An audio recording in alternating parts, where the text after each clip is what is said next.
everyone, this is Paridhi. In today's video, we are going to discuss a poem of 9th standard that is Tansen. Tansen के बारे में जानने से पहले मैं आपको बताती हूँ कि इसका जो सेंट्रल थीम है वो क्या है इस पोम का।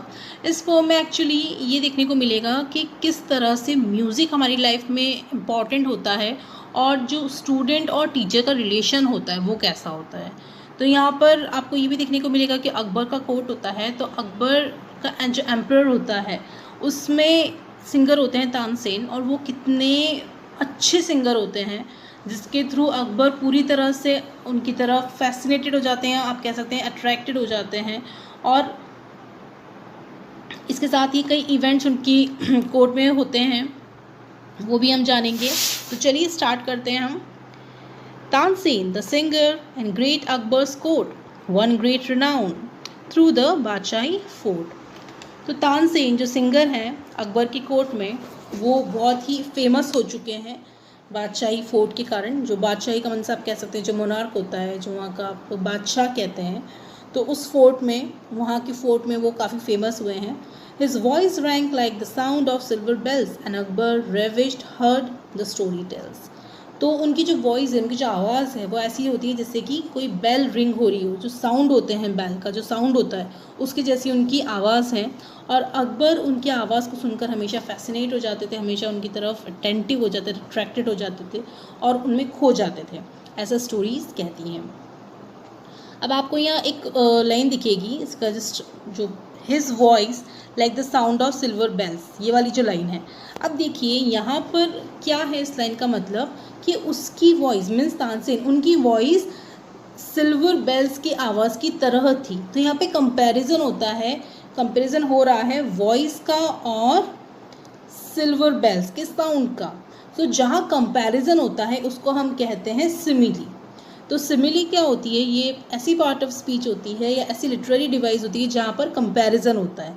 या तो कंपैरिजन वर्ड लाइक को यूज़ करके होता है या फिर वर्ड एज को होता है। मैं आपको एक सिंपल सा एग्जांपल बताती हूँ, जैसे he is brave like lion, तो लायन की तरह ब्रेव है तो लाइक।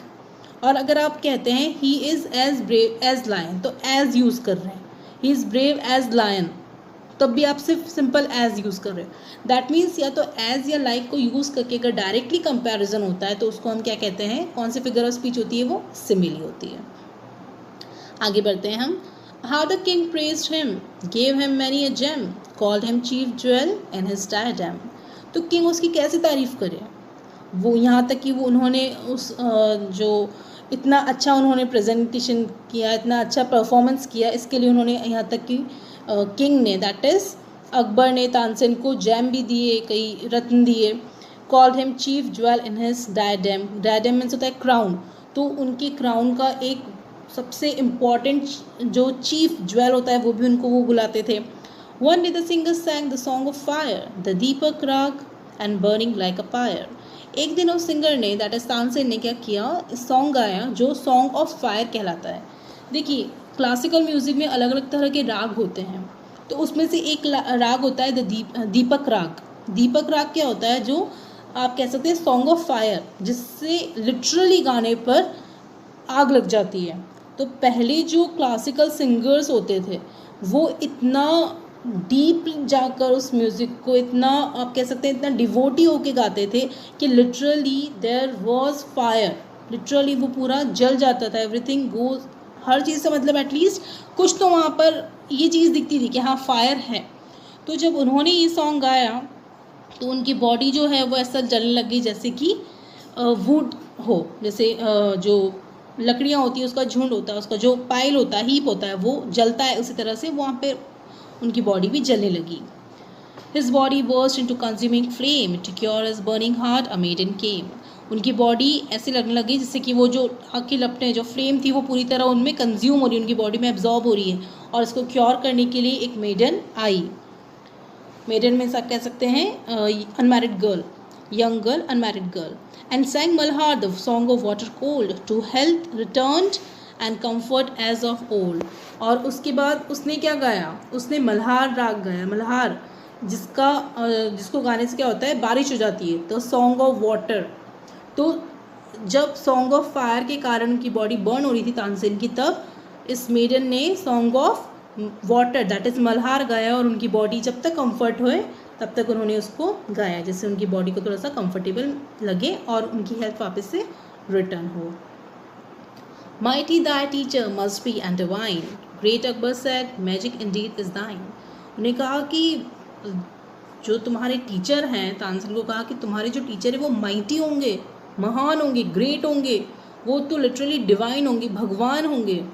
ग्रेट अकबर ने कहा और मैजिक है जो उन्होंने तुम्हें दिया, ये जो म्यूज़िक है तुम्हारा म्यूज़िक, उनका म्यूज़िक तो वो तो एकदम मैजिक है सच में। Learned at his feet, then happy Tansen bowed and said, beyond the world's ignoble crowd। तो अब देखिए उन्होंने क्या किया, learned at his feet, उन्होंने कहा कि मैंने उनके चरणों में ही सीखा है। और वो ऐसे हैं, मीन्स बो करते हुए, अकबर के सामने बो करते हुए, झुकते हुए उन्होंने कहा कि मेरे जो गुरु हैं, मेरे जो उस्ताद हैं, वो इस इग्नोबल क्राउड से काफ़ी अलग हैं, बियॉन्ड है। जैसे हम बोलते हैं beyond the power of imagination, सोचने की क्षमता के भी पीछे चले जाओ, उसके भी आगे बढ़ जाओ। पीछे इन द सेंस, आगे इन द सेंस, यहाँ पे क्या हो रहा है कि उससे बहुत दूर अलग है। तो इग्नोबल का मतलब होता है ऐसा क्राउड जो ऑनरेबल नहीं होता है, जिसको आप रिस्पेक्ट नहीं दे सकते। तो ऐसे क्राउड से काफ़ी अलग हैं वो जो मेरे उस्ताद हैं। Scorning its wealth remote and far away he dwells within a cave of Himalaya. उन्हें कहा कि वो स्कॉर्निंग का मतलब होता है रिजेक्ट कर देना, छोड़ देना।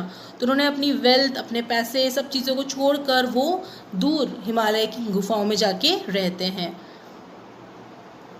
ड्वेल्स का मीनिंग होता है लिव करना, टू लिव और रहना।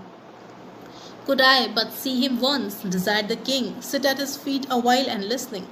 तो कहा कि मैं क्या उनके पास एक बार जा सकता हूँ, मेरी इच्छा है उनके पैरों में, उनके चरणों में बैठना और उनको सुनने की।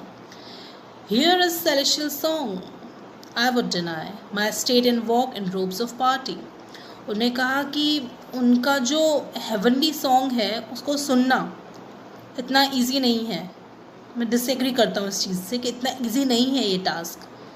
ओके और my state and walk in ropes of party, that means अगर आपको सच में सुनना है तो आपको गरीबी में जाना होगा, गरीबियों की तरह से आपको जाना होगा उनके पास। Then said Tansen, as you desire, और आपकी इच्छा है हुजूर, indeed it were better as a slave and poor. तो उन्होंने कहा अगर आपकी सच में इच्छा है वहाँ जाने की तो आपको स्लेव, गुलाम की तरह और गरीब इंसान की तरह ही वहाँ पर जाना होगा। To come for he lifted above the things of earth disdains to sing the earth to earthly kings। तो वो कहते हैं कि उनके पास जाना और to come for he lifted the above things of earth, that means उनको इस दुनिया से, इस अर्थ की चीज़ों से उनको बिल्कुल नफ़रत है। और स्पेशली ऐसे किंग, अर्थ की चीज़ों से मतलब यहाँ पे जो वेल्थ है वो उनको बिल्कुल पसंद नहीं है, इसीलिए उन्होंने उसको छोड़ के वो गए हैं वहाँ पे। तो वो, और यहाँ तक कि जो किंग है, राजा हैं, वो उनसे भी उनको बिल्कुल पसंद नहीं, वो डिसलाइक करते हैं उन राजाओं को, और उनके लिए गाना तो वो बिल्कुल पसंद नहीं करते। Long was the road and Akbar as a slave followed Tansen who rode towards a cave.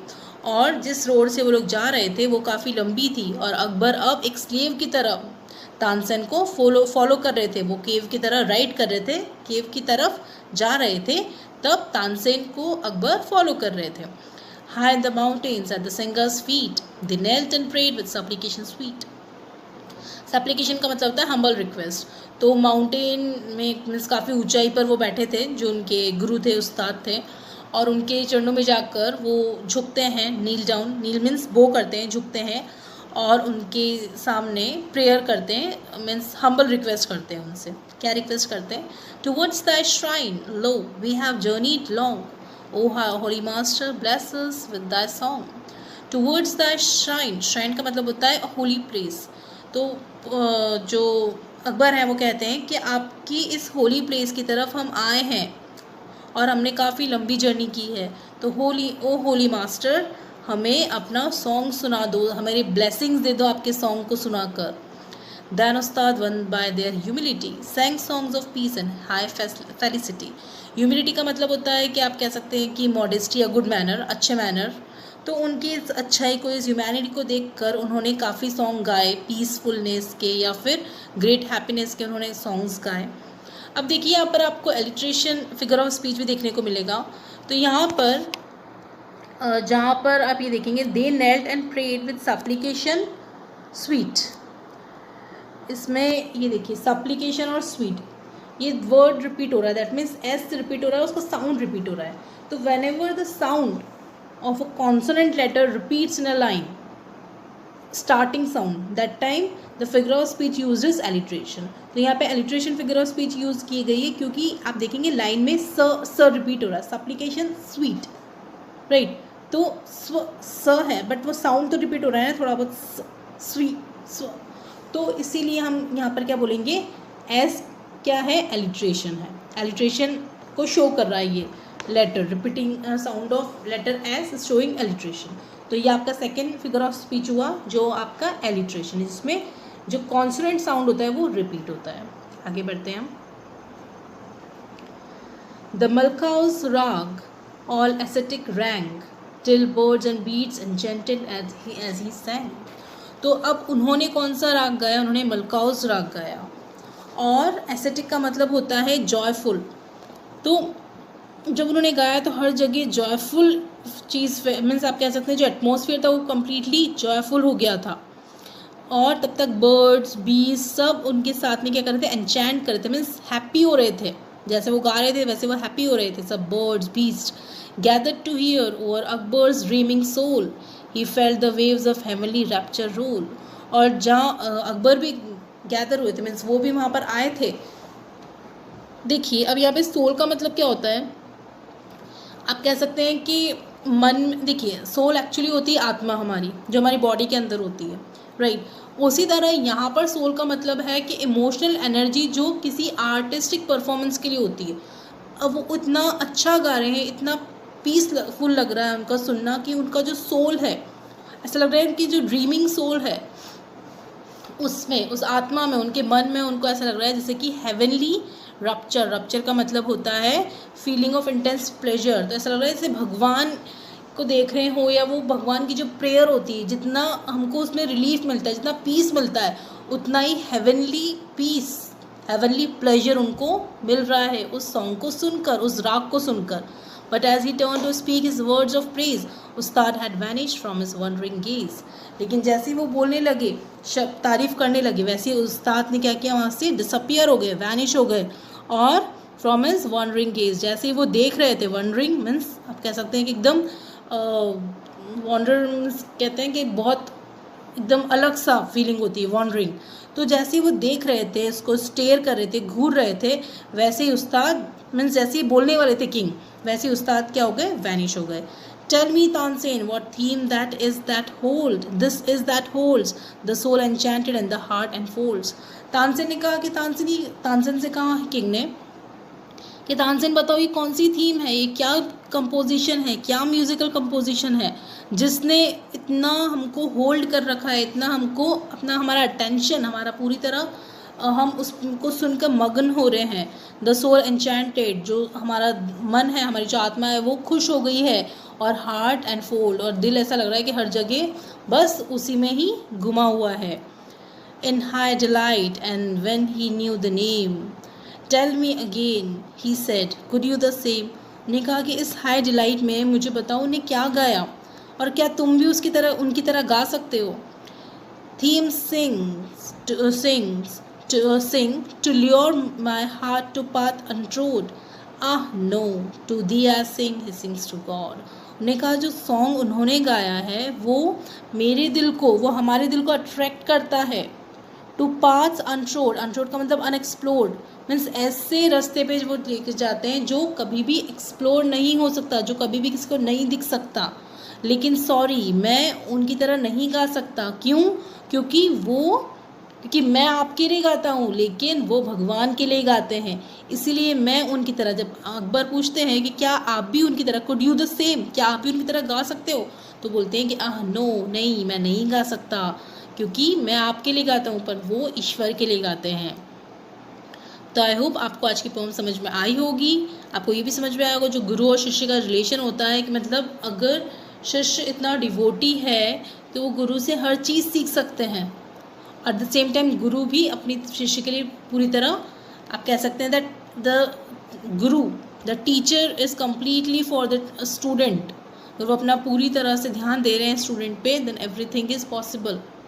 So I hope आपको समझ में आया होगा। This poem is written by Hazrat Inayat Khan. तो आगे बढ़ते हैं हम।